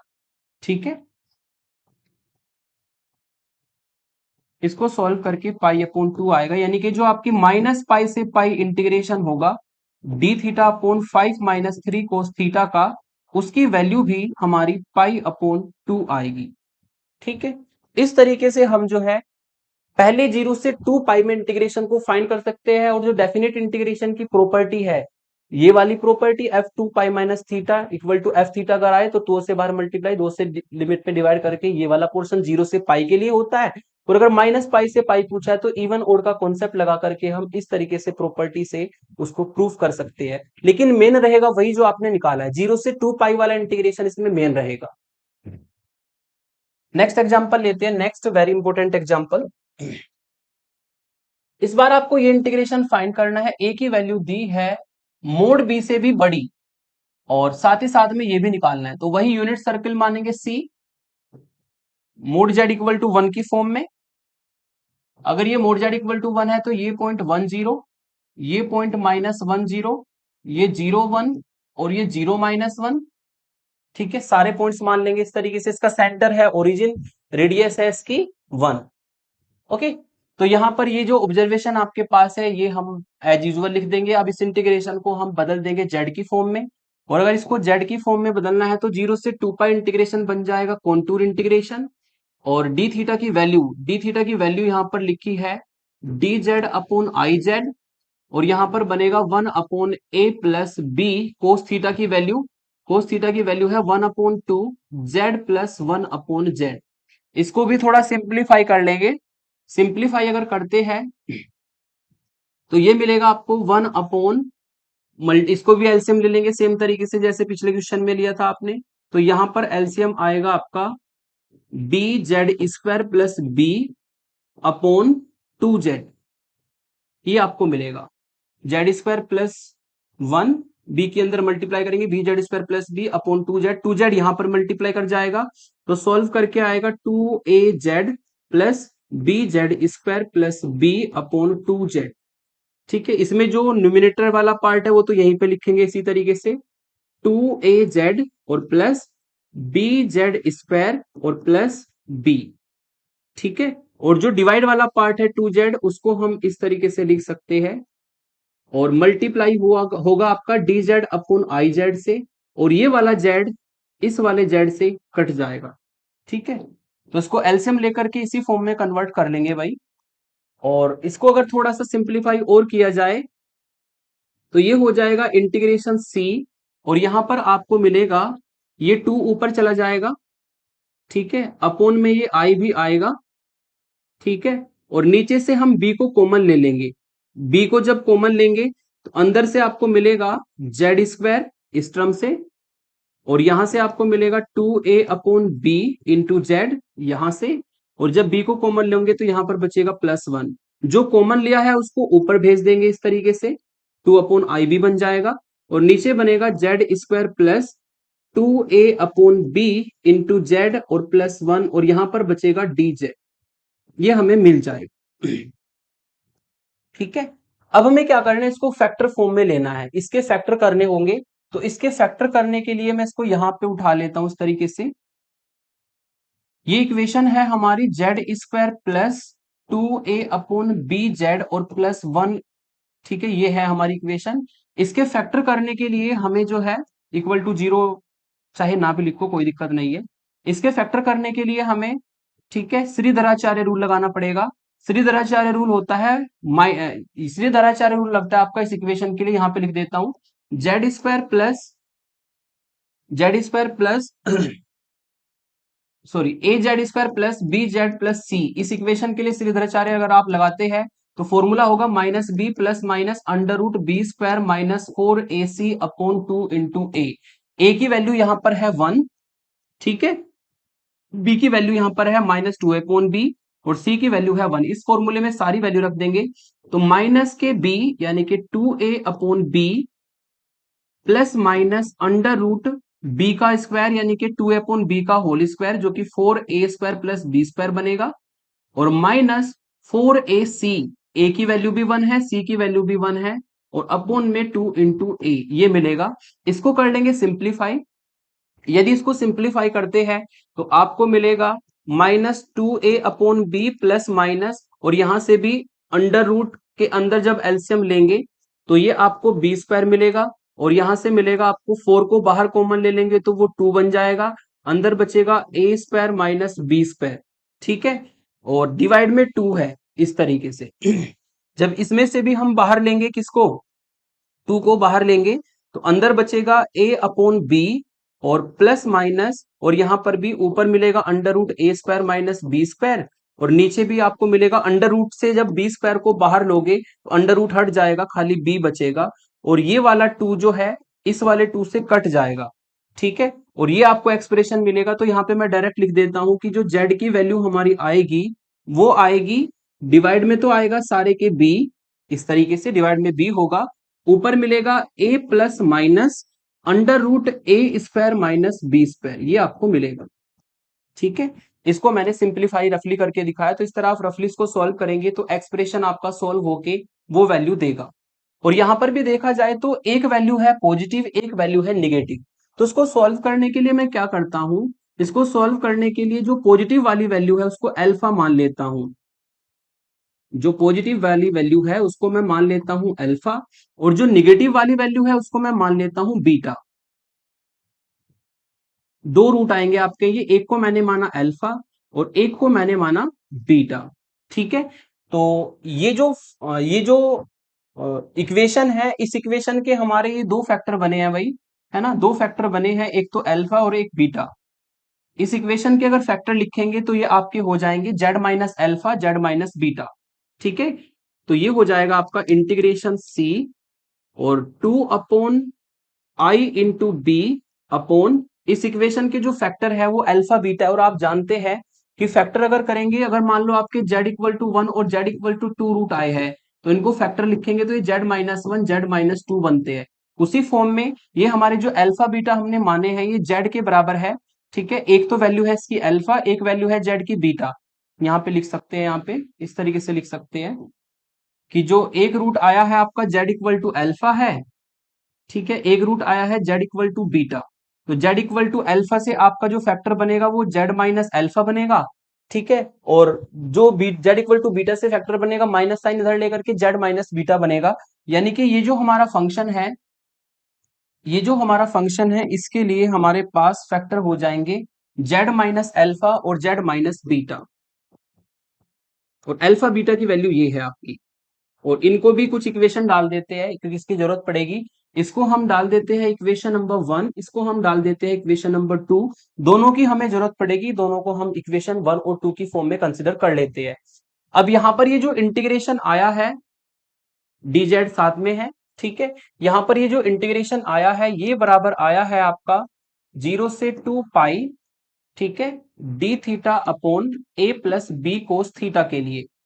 यानी कि अगर आप इस इंटीग्रेशन को 0 से 2 पाई डी थीटा अपॉन ए प्लस बी कोस थीटा, है ना, अगर आप इस इंटीग्रेशन को, जो इंटीग्रेशन के अंदर फंक्शन है, इसको आप एफ जेड फंक्शन का नाम दे दे तो फिर तो ये पूरा फंक्शन जेड की फॉर्म में कंसीडर हो जाएगा। अब इसमें लगा देंगे हम इसको सॉल्व करने के लिए कोची-रेजी थ्योरम।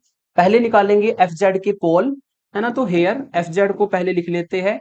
एफ जेड की जो वैल्यू है हमारी, एफ जेड की वैल्यू होगी, ये जो इंटीग्रेशन के अंदर है ये हमारा पूरा एफ जेड है। ठीक है, तो ये एफ जेड है, तो एफ जेड की वैल्यू होगी 2 upon i into b upon z minus alpha और जेड माइनस बीटा। और पोल के लिए हम क्या करते हैं, पोल के लिए हम इसके डिनोमिनेटर पार्ट को पुट करेंगे 0। ठीक है, for poles put denominator of F z equal to 0। यदि इसके डिनोमिनेटर पार्ट को 0 पुट करें तो यहां से आपको मिलेगा z minus alpha z minus beta equal to 0, और इससे आपको मिलेगा जेड की वैल्यू अल्फा और जेड की वैल्यू बीटा। ठीक है, और दोनों के दोनों पोल ही सिंपल पोल है, एक एक पावर के फैक्टर से मिले हैं, एक ऑर्डर के पोल है, दोनों के दोनों पोल सिंपल पोल है। अब आपको देखना है कौन सा पोल हमारा कर्व के जो यूनिट सर्किल है, कौन सा पोल उसके अंदर लाई करेगा और कौन सा बाहर जाएगा। ठीक है, उसको उसके लिए हमें अल्फा और बीटा की वैल्यू देखनी होगी भाई, ये वैल्यू देखनी पड़ेगी।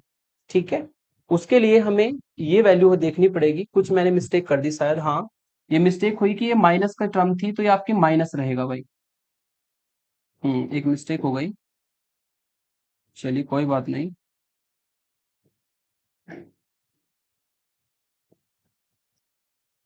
यहाँ पर भी एक माइनस छूट गया हमारा।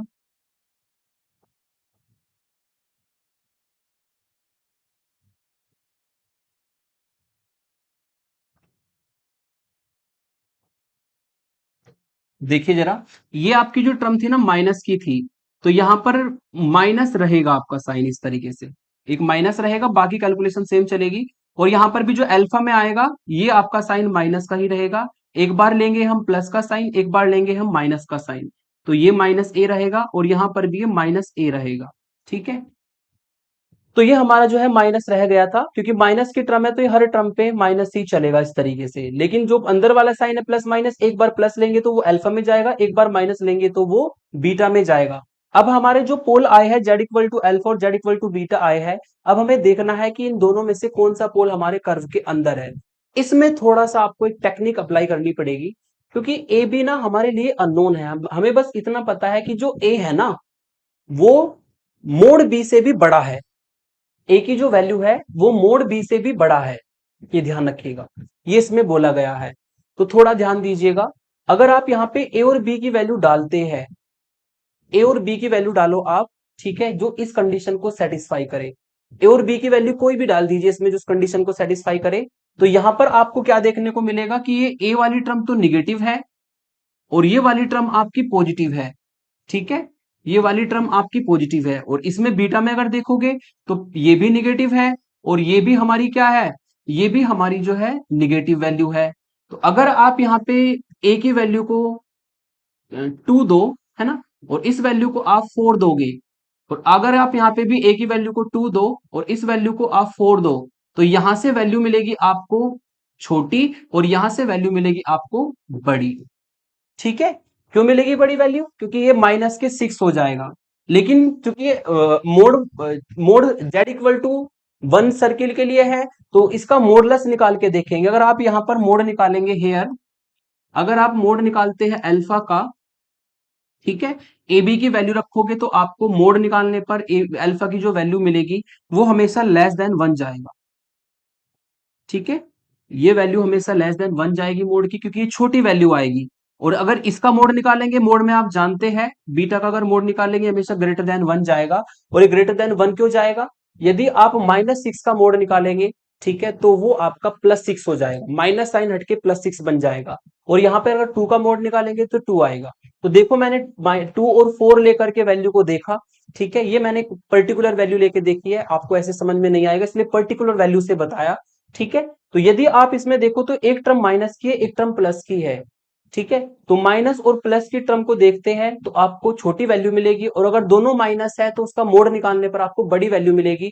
बड़ी वैल्यू की वजह से मोड बीटा जो है हमेशा 1 से बड़ा जाएगा, और छोटी वैल्यू से हमारा जो मोड अल्फा है हमेशा लेस देन 1 होगा। इससे ये शो होता है कि जो आपका अल्फा है वो केवल कर्व के अंदर जाएगा, और जो बीटा है वो हमारा कर्व से बाहर जाएगा। तो यहां पे लिख देते हैं, क्योंकि ये लेस देन 1 है और यहां पर मोड जेड इक्वल टू 1 है, तो alpha lies inside C, alpha lies inside C, alpha lie करेगा इनसाइड सी, लेकिन जो बीटा है, ठीक है, beta lies outside C, beta lies outside C, क्योंकि जो हमारा सर्कल है ना वो मोड जेड इक्वल टू 1 है। ठीक है, मोड जेड जो लेस देन 1 की कंडीशन फुलफिल करेगा वो सर्कल के अंदर जाएगा, मोड जेड जो ग्रेटर देन 1 की कंडीशन फुलफिल करेगा वो सर्कल से बाहर जाएगा। ठीक है, तो जो हमारा अल्फा है वो हमारा जाएगा, मैं मान लेता हूं यहां पर आपका ये जेड इक्वल टू अल्फा है, और ये जाएगा बाहर जेड इक्वल टू बीटा। तो केवल एक ही पोर हमारा कर्व के अंदर जाएगा। और अगर आपको इसमें अभी भी कंफ्यूजन है, ठीक है, तो ए और बी की वैल्यू आप कंसिडर कर लेना, लेकिन इस कंडीशन को वो सेटिस्फाई करे। ठीक है, ए और बी की वैल्यू कंसिडर कर लेना जो इस कंडीशन को सेटिस्फाई करे, कुछ भी वैल्यू कंसिडर कर लेना। आप हमेशा देखना कि अल्फा की जो वैल्यू आएगी वो सर्कल के अंदर जाएगी, और जो बीटा की वैल्यू जाएगी वो आपकी सर्कल से बाहर जाएगी, क्योंकि इस टाइप ऐसी में स्टूडेंट कंफ्यूज रहते हैं। ठीक है, तो मैं आपको यही बोलूंगा ए और बी की कोई भी पर्टिकुलर वैल्यू ले लेना जो इस कंडीशन को सेटिस्फाई करे। ठीक है, इस कंडीशन को सेटिस्फाई करे वो वैल्यू ले लेना, जैसे ए की वैल्यू ले लेना 2, और बी की वैल्यू ले लेना -1। आप ए की वैल्यू 2 और बी की वैल्यू -1 लेकर के देखना, अल्फा की वैल्यू आपकी कर्व के अंदर जाएगी और बीटा की वैल्यू कर्व से बाहर जाएगी। ठीक है, तो ऐसे आप समझ सकते हैं। तो यहां पर केवल एक ही पोल ऐसा है जो कर्व के अंदर है, उस पर निकालना पड़ेगा रेजिड्यू। इसको मैं मिटा देता हूं। अब हमें रेजिड्यू निकालना है अल्फा पर।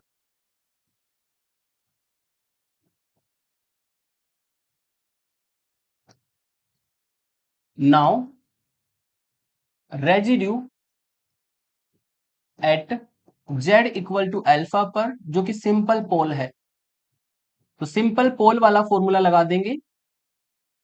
सिंपल पोल वाला फॉर्मूला होता है r equal to limit z tends to a, z minus a और f ऑफ z।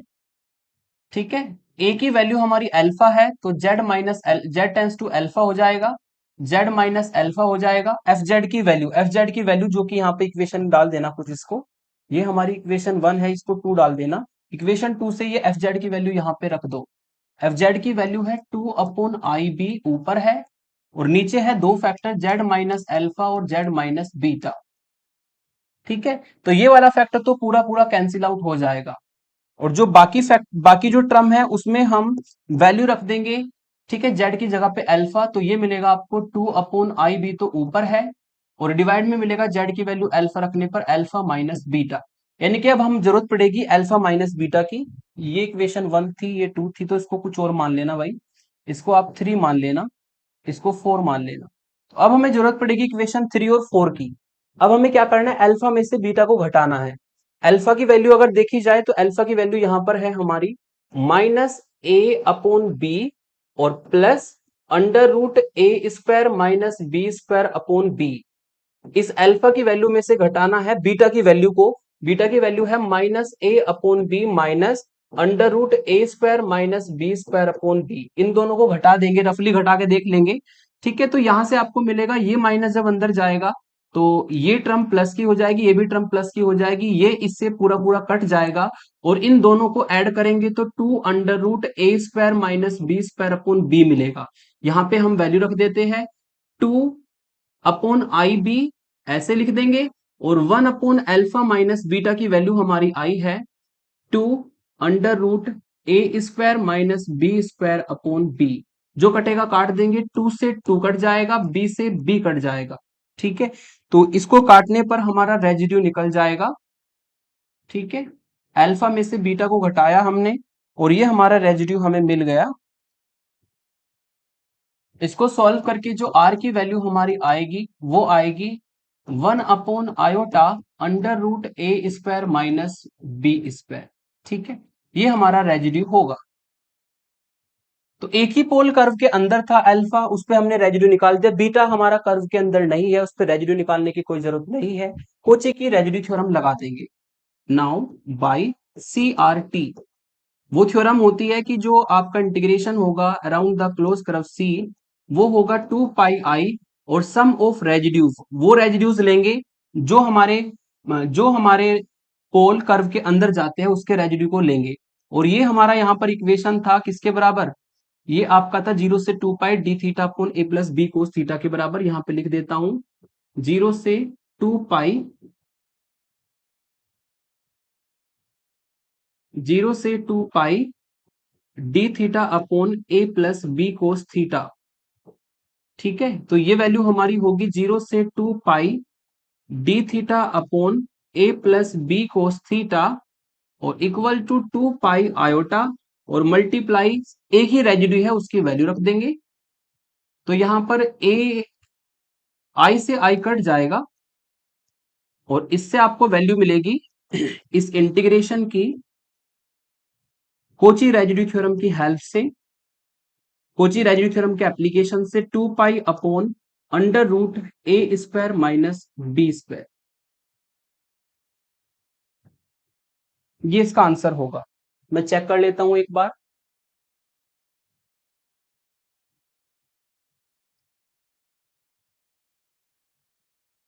यस, ये इसकी वैल्यू होगी 2 pi upon under root A square minus B square. ठीक है, तो अब इसमें साथ ही साथ में ये भी कहा था कि आप 0 से 2 पाई में इस इंटीग्रेशन को फाइंड करो। 0 से 2 पाई में इस इंटीग्रेशन को फाइंड करो। तो 0 से 2 पाई में इस इंटीग्रेशन को फाइंड करने के लिए हमें ए और बी की वैल्यू डालनी पड़ेगी, है ना। इसको लिख लेता हूं मैं यहां पर, इसको मैं थोड़ा सा नीचे कर लेता हूं।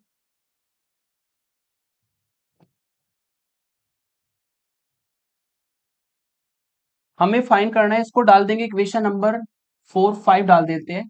ठीक है, हमें फाइंड करना है 0 से 2 पाई, 0 से 2 पाई डी थीटा अपॉन, देखना होगा ऊपर है क्या वो, √2 minus cos theta, √2 minus cos theta. ठीक है, तो इसके लिए हमें क्या करना पड़ेगा, इसमें कुछ वैल्यू रखनी पड़ेगी। देखो किससे क्या बनेगा, अगर हम इसमें ए की वैल्यू को √2 और बी की वैल्यू को -1 रख दे तो ये हमारा इंटीग्रेशन निकल जाएगा। तो हम क्या करेंगे, पुट कर देंगे। ठीक है, ए की वैल्यू को √2 और बी की वैल्यू को -1, तो पुट करने पर ए की वैल्यू को √2 तो ये मिलेगा, बी की वैल्यू को -1 रखने पर माइनस कोस थीटा बनेगा। राइट हैंड साइड में भी 2 पाई अपॉन अंडर रूट, ए की वैल्यू को रख देते हैं √2 यानी कि √2 का होल स्क्वायर, और बी की वैल्यू को रख देते हैं -1 यानी कि -1 का होल स्क्वायर। इसको सॉल्व करके मिलेगा 2 पाई अपॉन √2 का इस √2 का स्क्वायर जो कि 2 होगा, -1 का स्क्वायर -1 होगा, और ये आपका 2 पाई अपॉन √1 बनेगा, जिसको सॉल्व करके 2 पाई आपको इस इंटीग्रेशन की वैल्यू मिलेगी। ठीक है, या तो आप इसको डिटेल में ऐसे ही सॉल्व करो, या फिर इसमें इसको कहा था कि इसी का यूज करके इसको डिडक्ट कीजिए, तो ये एज ए फॉर्मूला वर्क करेगा, तो इसको हम फॉर्मूले की तरह भी यूज कर सकते हैं। मतलब इसके जैसे कोई भी क्वेश्चन अगर आते हैं तो पहले ये प्रूफ कर दो फॉर्मूला, और फिर उसमें ए और बी की वैल्यू रखे भी आप उसको फाइंड कर सकते हैं, तब भी आपको मार्क्स पूरे मिल जाते हैं। ठीक है, तो इस तरीके से ये काफी इंपॉर्टेंट क्वेश्चन था।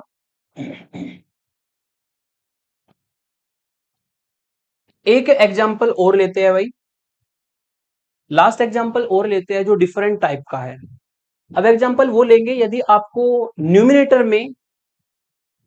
में एंगल कोस थीटा की बजाय कोस 2 थीटा, कोस 3 थीटा, कोस 4 थीटा दे दिया जाए, तो उस केस में हम क्वेश्चन को कैसे करते, थोड़ा सा चेंज होता है ना। न्यूमिनेटर के लिए हम करते हैं ऐसा, आपके पास फॉर्मूला होता है, आपके पास फॉर्मूला होता है भाई यूलर फॉर्मूला e की पावर i इंटू 2 थीटा का, वो फॉर्मूला होगा कोस 2 थीटा और प्लस i साइन 2 थीटा। और यहां पर अगर देखा जाए तो कोस 2 थीटा होता है रियल पार्ट किसका, इसका e की पावर i 2 थीटा का रियल पार्ट है ये, है ना। और अगर इस साइन 2 थीटा की बात करें तो साइन 2 थीटा होता है इमेजिनरी पार्ट, और ये भी किसका इमेजिनरी पार्ट है, e की पावर i इंटू 2 थीटा का इमेजिनरी पार्ट है। तो यदि आपको न्यूमिनेटर में कोस 2 थीटा, कोस 3 थीटा इस तरीके से दे दिया जाए, तो उसमें हम रियल पार्ट और इमेजिनरी पार्ट की फॉर्म में लेकर के चलते हैं। ध्यान रखना, न्यूमिनेटर के लिए ऐसा करते हैं। डिनोमिनेटर में आएगा तो उसको भी आपको देखना होगा, अगर इस तरीके से हो सकता है, कुछ क्वेश्चन इस तरीके से भी हो जाते हैं, कुछ क्वेश्चन इससे पहले वाले तरीके से भी हो जाते हैं। ठीक है, तो ये आपका दूसरा मेथड मैं बता देता हूं। इसमें हम क्या करेंगे, जो इंटीग्रेशन है उसको पहले हम लिख देंगे, जो कोस 2 थीटा है ऊपर वाला उसको हम लिख देंगे रियल पार्ट ऑफ, शॉर्ट में लिखूंगा 0 से 2 पाई इंटीग्रेशन, और इसको मैं लिख दूंगा किसका रियल पार्ट है, ये है e की पावर i इंटू 2 थीटा का रियल पार्ट, जैसा मैंने ऊपर बताया आपको। और नीचे बनेगा 5 + 4 कोस थीटा, और यहां पर आपको मिलेगा डी थीटा। ठीक है, तो जब भी ऊपर इस तरीके से एंगल 2 थीटा, 3 थीटा, 4 थीटा आ जाए तो आप उसको रियल पार्ट इस तरीके से इस फॉर्मूले को यूज करके रियल पार्ट और इमेजिनरी पार्ट लेकर के कर सकते हैं। अगर ये साइन 2 थीटा होता तो इसमें हम यूज करते इमेजिनरी पार्ट ऑफ e की पावर माइनस e की पावर i 2 थीटा, है ना। चूंकि कोस 2 थीटा है तो ये रियल पार्ट है, तो कोस के लिए रियल पार्ट, साइन के लिए इमेजिनरी पार्ट यूज करना होता है।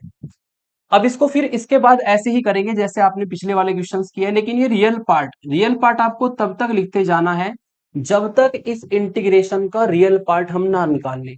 ठीक है, ये आपको लिखते जाना है उसी तरीके से जैसे यूनिट 1 में आपने पीआई में सीखा था, रियल पार्ट को तब तक लिखते जाना है जब तक इसका रियल पार्ट ना निकाल ले।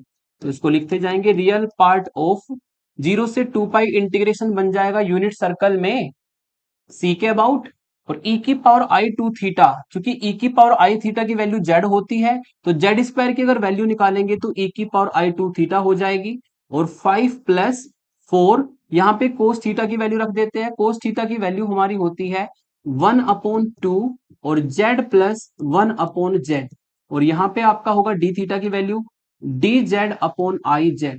क्वेश्चन आपका उसी तरीके से प्रोसीड होना है, बस थोड़ा सा चेंज है, रियल पार्ट आपको लिखते हुए चलना है। अब इसको सिंप्लीफाई कर लेंगे भाई। रियल पार्ट ऑफ इंटीग्रेशन होगा c, और यहां पर अगर देखा जाए तो एलसीएम हम ले लेंगे। एलसीएम कितना आएगा इसका, ये 2 से 4 कट जाएगा, ये बचेगा 5 + 2 इंटू जेड प्लस 1/z। तो जेड एलसीएम आएगा, है ना। और यहाँ पे मिलेगा आपको 5z प्लस 2z² और +2। ठीक है, जिसको हम क्या लिख सकते हैं, इस वाले z को हम डिवाइड में लिख देंगे, और ये आपका बन जाएगा 2z² प्लस 5z और +2, और यहां पे आपको मिलेगा डिवाइड में z, और ऊपर है z², और ये बनेगा dz/iz। और ऐसा करने से ये z से z आपका कट जाएगा, इसको हम काट देंगे। ठीक है, और ये जो आपकी इक्वेशन बनी है इसको हम लिखेंगे real part of integration c। ठीक है, ये आई इसके साथ ले लेंगे तो ये 1/i इंटू z² बनेगा, और डिवाइड में हम फैक्टर फॉर्म में लिखेंगे 2z² प्लस 5z प्लस 2 के फैक्टर, 4 के ऐसे फैक्टर जिससे 5 बने, उससे बनेगा 4z प्लस z प्लस 2। यहां पे लेंगे 2z कॉमन तो z प्लस 2 मिलेगा, यहाँ पे +1 कॉमन तो z प्लस 2 मिलेगा, तो इसके फैक्टर आएंगे 2z प्लस 1, और यहां से आपको मिलेगा z प्लस 2, ये इसके फैक्टर होंगे, और यहां पे बचेगा dz। ठीक है जी, और इस इंटीग्रेशन को हम मान लेते हैं real part of integration of C, इसको हम सबको fz मान लेते हैं, और आपका बचेगा यहाँ पे dz, और ये बराबर है इस इंटीग्रेशन के 0 से 2 पाई और cos 2 थीटा d थीटा और अपॉन में 5 + 4 cos थीटा। ठीक है, अब ये जो इक्वेशन है इसको इक्वेशन 1 डाल दो, हेयर fz की वैल्यू उठा लो। fz की वैल्यू हमारी यहां पर है, fz की वैल्यू है 1/i into z² divide by 2z plus 1 और इंटू z प्लस 2, जिसको इक्वेशन 2 डाल देंगे, पोल निकाल देंगे, हेयर पोल्स पोल्स होंगे, डिवाइड वाले पार्ट को 0 रख दो। ठीक है, तो 2z प्लस 1 और z प्लस 2 इक्वल टू 0 होगा। यहां से z की वैल्यू मिलेगी -½ ठीक है, यहां से z की वैल्यू मिलेगी -2। दोनों के दोनों पोल ही सिंपल पोल है, ये भी आपका सिंपल पोल है, एक ऑर्डर का पोल है। ठीक है, ये भी आपका सिंपल पोल है, एक ऑर्डर का पोल है। अब आपको देखना है कौन सा पोल कर्व के अंदर जाएगा। इससे पॉइंट बनेगा आपका, इससे पॉइंट बनेगा -1/2, इससे पॉइंट बनेगा आपका -2, और अगर -2, की बात करें, वो चूंकि सर्किल का जो सेंटर है, ठीक है, वो आपका ओरिजिन है, रेडियस 1 है, तो ये पॉइंट 10, ये पॉइंट -10, ये पॉइंट 01, और ये पॉइंट 0 - 1 होगा। और ये जो -2, पॉइंट है एक्स एक्सिस पे लाई करेगा, लेकिन आउटसाइड पहुंच जाएगा, ये लगभग यहां पर होगा z इक्वल टू -2 तो गया बाहर, लेकिन जो z इक्वल टू -½ है वो लगभग यहां पर होगा z इक्वल टू -½ पॉइंट इस सर्कल के अंदर जाएगा।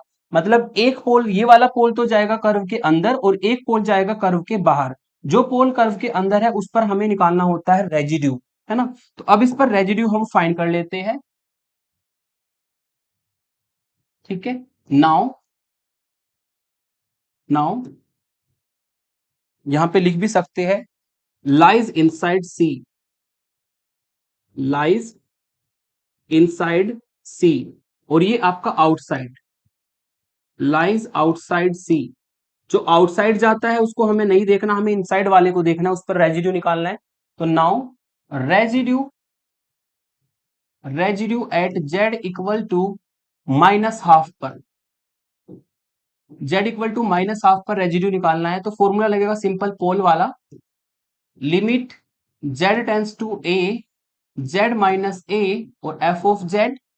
यहां पर होगा a की वैल्यू जो कि हमारा पोल है, z टेंस टू -½ जब a की वैल्यू -½ रखोगे तो z प्लस ½ बन जाएगा, और fz की वैल्यू यहां से रख देंगे इक्वेशन नंबर 2 से, ये होगी 1/i इंटू z², और ये वाला फैक्टर होगा z प्लस 2, और इस फैक्टर को काटने के लिए इसमें से 2 को कॉमन ले लेना यहीं पर, तो 2 को कॉमन लेकर के z प्लस हाफ बनेगा, ठीक है, ताकि ये कट जाए फ्रॉम इक्वेशन 2, ठीक है। अगर यहाँ पे 2 को कॉमन लेंगे इस फैक्टर से तो ये पूरा पूरा फैक्टर कट जाएगा और बाकी सब जगह पे हम z को माइनस हाफ रख देंगे, है ना।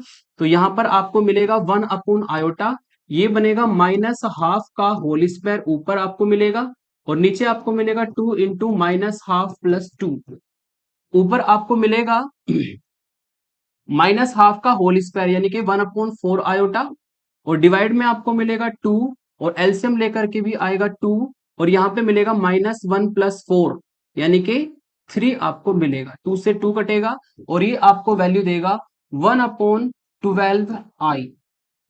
तो ये हमारी रेजिड्यू की वैल्यू होगी 1/12i। अब इसमें लगा देंगे Cauchy residue theorem. Now by CRT Cauchy की रेजिड्यू थ्योरम लगा देंगे। कोची की रेजिड्यू थ्योरम होती है कि अगर आपको ये इंटीग्रेशन निकालना है 0 से 2 पाई में, तो इंटीग्रेशन था आपका cos 2 theta upon 5 + 4 cos theta D theta. तो हमें इसको सॉल्व करना पड़ेगा real part of integration c f of z d z और यहां पर आपका आएगा रियल पार्ट ऑफ, तो ऐसे ही लिखना है। ये इंटीग्रेशन सॉल्व होगा कोची की रेजिड्यू थ्योरम से जिसका फॉर्मूला होता है 2πi multiply some of residues. तो आपको बाहर लिखना होगा रियल पार्ट ऑफ, ये होगा 2π आयोटा मल्टीप्लाई समेशन आर यानी कि एक ही रेजिड्यू है 1/12 इसकी वैल्यू है। तो यहां पर जो कटेगा काट देंगे रियल पार्ट ऑफ, ठीक है, 2 से 12 आई से आई कट जाएगा, π/6 आपको ये मिलेगा। अब π/6 का आपको रियल पार्ट चाहिए, वो पहले ही रियल है क्योंकि इसमें आई वाली टर्म आई ही नहीं है, तो पहले ही रियल पार्ट है तो उसका आंसर आपका π/6 ही हो जाएगा, ठीक है। और रियल पार्ट आपका तब तक लिखते जाना है जब तक हम लास्ट में जाकर के रियल पार्ट को ना उठा लें। तो इसका आंसर आपका π/6 होगा। मैं चेक कर लेता हूं एक बार, इसके आंसर को जरा चेक कर लेता हूं। यस, इसका आंसर है π/6। तो जब भी न्यूमिनेटर में cos 2 थीटा cos 3 थीटा इस तरीके से आएगा तो रियल पार्ट इमेजिनरी पार्ट की फॉर्म में क्वेश्चन को सॉल्व करेंगे। प्रोसेस आपका यही सेम रहेगा कॉन्टूर इंटीग्रेशन वाला जो कि मैंने आपको बताया है, ठीक है। पूरे थीटा के फंक्शन को जेड में बदल के कोची की रेजिड्यू थ्योरम लगानी होती है और ज्यादातर क्वेश्चंस में एक ही पोल कर्व के अंदर जाता है, एक पोल हमारा बाहर जाता है अगर 2 पावर में जेड की इक्वेशन बनी है तो। अब ये होमवर्क एग्जांपल्स है क्योंकि ये इंपॉर्टेंट है, मैंने ज्यादा एग्जांपल्स आपको दिए हैं और मुझे पता है कि आप इन क्वेश्चंस में पक्का कहीं ना कहीं पे उलझोगे, तो इसलिए मेरी जो ओल्ड प्लेलिस्ट है ये सारे क्वेश्चन एक एक क्वेश्चन मैंने सॉल्व कर रखा है, एक क्वेश्चन एक वीडियो में। आप उस प्लेलिस्ट को ओपन करना, ये सारे क्वेश्चन सॉल्व है। अगर आपको किसी भी क्वेश्चन में प्रॉब्लम आती है तो आप ओल्ड प्लेलिस्ट पर जाना और इनका सोल्यूशन आप वहां से देख सकते हैं, नोट्स में ये सॉल्व नहीं मिलेंगे, ठीक है। मैंने आपको कॉन्सेप्ट बताया, कॉन्सेप्ट तो आज के लेक्चर में जो बताया वही रहेगा, लेकिन अगर आपको किसी भी क्वेश्चन में प्रॉब्लम आती है तो ओल्ड प्लेलिस्ट में जाकर के इसको देख सकते हैं, ठीक है। तो इसी के साथ हमारा ये application of Kochi residue theorem complete होता है। आज के लिए इतना ही रखते हैं। डियर स्टूडेंट्स, आप अपने इस चैनल को ज्यादा से ज्यादा शेयर करो अपने दोस्तों को और हमें सपोर्ट कीजिएगा, ठीक है, क्योंकि उसी से हमें मोटिवेशन मिलता रहता है, ठीक है, उसी से मैं हार्ड वर्क कर पाता हूँ, ठीक है। और वीडियो को लाइक करें, शेयर करें और सब्सक्राइब अपने दोस्तों से करवाएं। Thank you for watching.